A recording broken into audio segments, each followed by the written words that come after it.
क्या आपने कभी रात के समय किसी सुनसान चौराहे से गुजरते समय मन में अजीब डर महसूस किया है? क्या आपको पता है कि कुछ चौराहे और तिराहे केवल रास्ते नहीं होते, बल्कि आत्माओं, ऊर्जाओं और कर्मों के बंधन होते हैं? क्यों कुछ स्थानों पर रात को चौराहा पार करने से मना किया गया है? और क्यों तिराहों पर अक्सर देखे जाते हैं दीपक, नींबू मिर्च या राख से बने चिन्ह? क्या यह केवल अंधविश्वास है या इन सब के पीछे छुपा है कोई गहरा आध्यात्मिक रहस्य? आज हम जानेंगे चौराहों और तिराहों का आध्यात्मिक रहस्य, एक ऐसी यात्रा जो आपको ले जाएगी अध्यात्म, रहस्य और आस्था की गहराइयों तक। वीडियो को अंत तक जरूर देखें, क्योंकि अंत में हम बताएंगे आपको ऐसी गुप्त बात जो शायद आपने कभी सुनी ना हो। सबसे पहले जानते हैं चौराहा और तिराहा होता क्या है। चौराहा 4 रास्तों का मिलन बिंदु, तिराहा 3 रास्तों का मिलन बिंदु। भारत में चौराहा और तिराहा केवल यातायात के लिए नहीं है, ये स्थान ऊर्जाओं के संगम बिंदु माने जाते हैं। पुराणों के अनुसार चौराहों पर विभिन्न दिशाओं की ऊर्जाएं टकराती हैं। यही कारण है कि इन्हें कभी कभी ऊर्जा भंडार या ऊर्जा जाल भी कहा जाता है। तांत्रिक विद्या में चौराहा एक ऐसा स्थान है जहां शक्ति को जागृत किया जा सकता है, इसलिए बहुत से मंत्र, तंत्र, सिद्धियां और साधनाएं चौराहे पर की जाती हैं। चौराहे पर किया गया दान, किया गया श्राद्ध, बोला गया मंत्र सीधे आत्मा या ऊर्जा तक पहुंचता है। ये जगह होती हैं ऊर्जाओं के प्रवेश और निष्कासन के द्वार, पवित्र और अपवित्र शक्ति के आमने सामने के बिंदु। और इसी कारण यहाँ होता है कुछ अलग जो सामान्य आंखों से नहीं दिखता। भारत में प्राचीन मान्यता रही है कि जो आत्माएं अपूर्ण इच्छा, अकाल मृत्यु या बुरी मृत्यु का शिकार होती हैं, वे अक्सर चौराहों और तिराहों पर भटकती हैं। गरुड़ पुराण में कहा गया है, प्रेत आत्माएं चौराहों पर भटकती हैं, वे उन स्थान से ऊर्जा ग्रहण करती हैं। महाभारत में यक्ष प्रश्न में एक प्रश्न आता है, मनुष्य की रक्षा किससे होती है? और उत्तर में युधिष्ठिर कहते हैं, धर्म से। और धर्म के कई रहस्य चौराहों से जुड़े हैं। कई स्थानों पर शिवलिंग या देव स्थल भी चौराहों पर बने होते हैं। इसका कारण है वहाँ के वातावरण में लगातार ऊर्जा का प्रभाव होना। चौराहा यानी 4 दिशाओं की ऊर्जा, यानी ब्रह्मांडीय शक्ति का केंद्र। कहते हैं प्रेत, भूत, पिशाच, अप्सरा, गंधर्व, यहाँ तक कि यक्ष और राक्षस भी चौराहों पर प्रकट होते हैं। क्यों? क्योंकि यह स्थान होता है ना तो पूरी तरह पवित्र और ना ही पूरी तरह अपवित्र। यह एक मध्य बिंदु होता है जहां आत्माएं प्रवेश कर सकती हैं। इसी कारण किसी का बाल अचानक खिंच जाए, सिहरन हो जाए या कुत्ते अचानक चिल्लाने लगे, तो समझिए कोई अदृश्य उपस्थिति है वहां। कई साधक चौराहों पर करते हैं तांत्रिक क्रियाएं, भूत विद्या, टोना टोटका और मंत्र सिद्धि, क्योंकि वहां की ऊर्जा होती है सशक्त और संवेदनशील। गर्वित राजा विक्रमादित्य के समय की कथा है कि एक चौराहे पर एक बेताल वट वृक्ष पर लटका रहता था। बेताल कोई और नहीं, एक भटकती आत्मा थी जो चौराहों के रहस्य में बंधी हुई थी। रात्रि के समय, विशेष रूप से अमावस्या या पूर्णिमा को, चौराहों पर रहस्यमयी घटनाएं अधिक होती हैं। कई लोगों ने यह अनुभव किया है कि चौराहे से गुजरते समय किसी ने पीछे से बुलाया, लेकिन पलटने पर कोई नहीं था। ऐसी आत्माएं अपने कर्म बंधन से मुक्त नहीं होती और चौराहे पर राहगीरों से संपर्क साधने की कोशिश करती हैं। आपने अक्सर देखा होगा चौराहों पर अक्सर रखे होते हैं नींबू मिर्च, नारियल, जली हुई अगरबत्ती या राख। पर क्यों? क्योंकि यह होता है नकारात्मक ऊर्जा का निष्कासन। यदि आप गलती से चौराहे पर रखी नींबू मिर्च को घर ले जाएं, तो नकारात्मक ऊर्जा आपके साथ आ सकती है। आपने अक्सर देखा होगा दुकानों के आगे या चौराहों पर नींबू मिर्च लटकाया जाता है या छोड़ दिया जाता है। ये केवल बुरी नजर से बचने के लिए नहीं, बल्कि ऊर्जा को स्थानांतरित करने का तरीका भी है। तांत्रिक मान्यता है कि नींबू मिर्च में नकारात्मक ऊर्जा को खींचने की क्षमता होती है।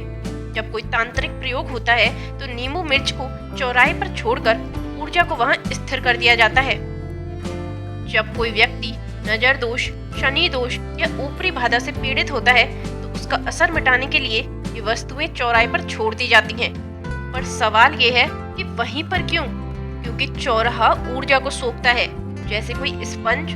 वहाँ छोड़ी गई वस्तु उस दोष को अपने साथ खींच लेती है। इसलिए किसी अनजान चौराहे की वस्तु को कभी मत छुइए। गलती से भी वह नींबू मिर्च ना उठाइए, क्योंकि वह हो सकता है किसी के नकारात्मक कर्मों का वाहक। अनेक तांत्रिक और साधक मानते हैं कि चौराहा होता है चारों युगों का प्रतीक। यहाँ की ऊर्जा का उपयोग करके किया जाता है मंत्र सिद्धि, शत्रुनाश, व्यापार में बाधा निवारण, आत्माओं से संवाद। कई साधक आधी रात को शव साधना भी करते हैं चौराहे पर। गुरु गोरखनाथ के अनुयायी या अघोरी साधक आज भी इस ऊर्जा स्थल का उपयोग करते हैं शरीर और आत्मा को साधने के लिए।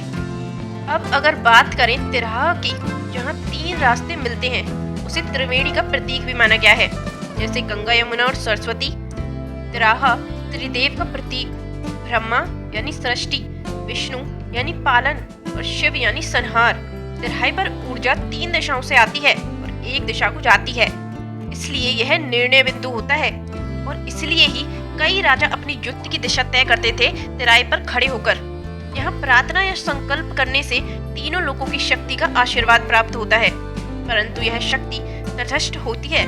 यदि इरादा पवित्र है तो परिणाम दिव्य होगा, यदि कपट है तो वही शक्ति विनाशक बन सकती है। परंतु आध्यात्मिक दृष्टि से यह स्थान अक्सर अनिर्णय और जीवन के मोड़ को दर्शाता है। यदि जीवन में निर्णय ना हो पा रहा हो तो तिराहे पर जाकर ध्यान या व्रत करने से स्पष्टता मिलती है। एक युवक अर्जुन जीवन में दिशा खोज रहा था। एक साधु ने उसे कहा, 3 रास्ते हैं, काम, मोह और धर्म। तिराहा चुनने का स्थान नहीं, साक्षात्कार का स्थल है। कई बार आपने सुना होगा कि रात के समय चौराहे पर नींबू, चावल, सिंदूर या खोपड़ी जैसे वस्त्र मिलते हैं। यह तंत्र क्रियाओं का हिस्सा होता है। इन क्रियाओं का उद्देश्य होता है किसी को बांधना, शक्ति प्राप्त करना या विरोधी का नाश करना। तांत्रिक मानते हैं कि चौराहे की ऊर्जा इतनी मजबूत होती है कि मंत्र वहां शीघ्र सिद्ध होते हैं, इसलिए किसी भी चौराहे पर पड़ी वस्तु को कभी न छुएं। जब किसी का श्राद्ध किया जाता है तो अक्सर ब्राह्मणों को चौराहे पर भोजन करवाया जाता है। इसका कारण यह है कि आत्मा भटकती ना रहे और सभी दिशाओं से मुक्ति पाले। स्कंद पुराण में लिखा है, जो चौराहे पर जलदान करता है उसे पितरों का आशीर्वाद तुरंत मिलता है। चौराहा एक आध्यात्मिक डाकघर की तरह है, जहाँ से आत्मा तक संदेश पहुँचता है। आज के युग में भी वैज्ञानिक मानते हैं कि चौराहों पर इलेक्ट्रोमैग्नेटिक फील्ड्स का प्रभाव अधिक होता है। यही कारण है कि कई बार वहाँ खड़े रहने पर चक्कर आना या असहजता महसूस होती है। शायद विज्ञान धीरे धीरे उन्हीं आध्यात्मिक तथ्यों की पुष्टि कर रहा है जिन्हें हमारे ऋषि मुनियों ने हजारों वर्षों पहले जान लिया था। परंतु चौराहों और तिराहों की शक्ति को हल्के में लेना खतरनाक हो सकता है। कुछ आवश्यक नियम हैं, जैसे रात के 9 बजे के बाद चौराहा अनावश्यक ना जाएं, वहां फेंकी गई वस्तुएं ना उठाएं, दीपक, नींबू या टोटकों को पैरों से ना छुएं, किसी को चौराहे पर बुलाकर कुछ खाने को ना दें, वहां झगड़ा या अपशब्द ना कहें, यह ऊर्जा को भड़काता है। ये नियम न केवल आध्यात्मिक दृष्टि से बल्कि ऊर्जा संतुलन के लिए भी जरूरी हैं। कुछ योगी मानते हैं कि यदि मनुष्य चौराहे पर बैठकर 41 दिनों तक मौन रहकर ध्यान करे तो उसे त्रिकाल का ज्ञान मिल सकता है। चौराहा एक आकाशीय द्वार की तरह काम करता है, जो व्यक्ति को आत्मा से जोड़ता है, कर्मों को सामने लाता है और भविष्य की झलक भी दिखा सकता है। कई बार चौराहे पर अचानक डेजा वू जैसा अनुभव होता है। वह अनुभव होता है चेतना का प्रवेश द्वार खुलने का संकेत। विज्ञान मानता है कि चौराहे पर इलेक्ट्रोमैग्नेटिक फील्ड, साउंड वेव, प्रकाश तरंगे चारों दिशाओं से टकराकर एक माइक्रो एनर्जी जोन बनाती है। यही कारण है कि वहां व्यक्ति को बेचैनी, घबराहट या असामान्यता महसूस हो सकती है। ये ऊर्जा नकारात्मक हो या सकारात्मक, यह इस बात पर निर्भर करती है कि व्यक्ति का मन और कर्म कैसा है। अब अंत में, जैसा हमने वादा किया था, हम बताएंगे आपको वो रहस्य। पुरानी मान्यता है कि यदि किसी को रात्रि के पहले पहर में कोई दिव्य शक्ति या आत्मा बुलाई तो वह व्यक्ति तिराहे पर पहुंचे तो उसे 3 बार नाम लेकर पुकारने पर उत्तर मिलता है। पर यह तभी होता है जब उसका चित्त शांत हो और नियत पवित्र हो। यह प्रयोग केवल सिद्ध साधकों के लिए होता है, आम व्यक्ति के लिए नहीं। सबसे बड़ी साधना है ध्यान, संयम और सेवा। एक गांव में एक पुराना चौराहा था जहां कोई भी रात में नहीं रुकता था। लोग कहते थे वहां एक औरत की आत्मा रहती है जो राहगीरों को बहकाती है। एक युवक राघव शहर से लौट रहा था और रात को उसी चौराहे से गुजरा। वहाँ एक बुजुर्ग महिला मिली। बेटा, मुझे इस पार छोड़ दो। राघव ने जैसे ही उन्हें स्कूटर पर बिठाया, पीछे बैठने का वजन ही नहीं महसूस हुआ और अगले ही मोड़ पर स्कूटर खुद रुक गया। पीछे देखा तो कोई नहीं था। राघव की तबीयत बिगड़ गई। गांव के पंडित ने बताया वो आत्मा अपनी अस्थियां चौराहे पर बहा दी गई थी, इसलिए वहां बंधी हुई है। श्राद्ध कराए गए, पूजा हुई और तब जाकर वो आत्मा मुक्त हुई। हर चौराहा सिर्फ रास्ता नहीं होता, कुछ चौराहे आत्मा की बंद दुनिया का दरवाजा होते हैं। अब जब भी आप किसी चौराहा या तिराहे से गुजरे तो केवल सड़क ना देखें, सोचिए ये एक ऐसा स्थान है जहाँ ब्रह्मांड की ऊर्जाएं मिलती हैं, जहाँ आत्माएं भटकती हैं तो यहाँ निर्णय लिए जाते हैं और जहाँ मनुष्य और ब्रह्मांड का अदृश्य संवाद होता है।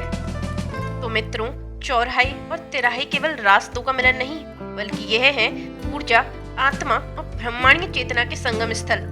इन्हें समझना और इनसे उचित दूरी या सदाचार रखना ही एक साधक की पहचान है। यदि आपको आज की यह कथा ज्ञानवर्धक लगी तो इसे जरूर शेयर करें और कमेंट में बताएं, क्या आपने कभी चौराहे या तिराहे पर कुछ असामान्य अनुभव किया है? हमारे वीडियो को लाइक करें और जितना हो सके उसे शेयर करें। ऐसे ही रोचक और धार्मिक वीडियोस को देखने के लिए हमारे चैनल को सब्सक्राइब करें। मिलेंगे एक और नई वीडियो के साथ। हर हर महादेव।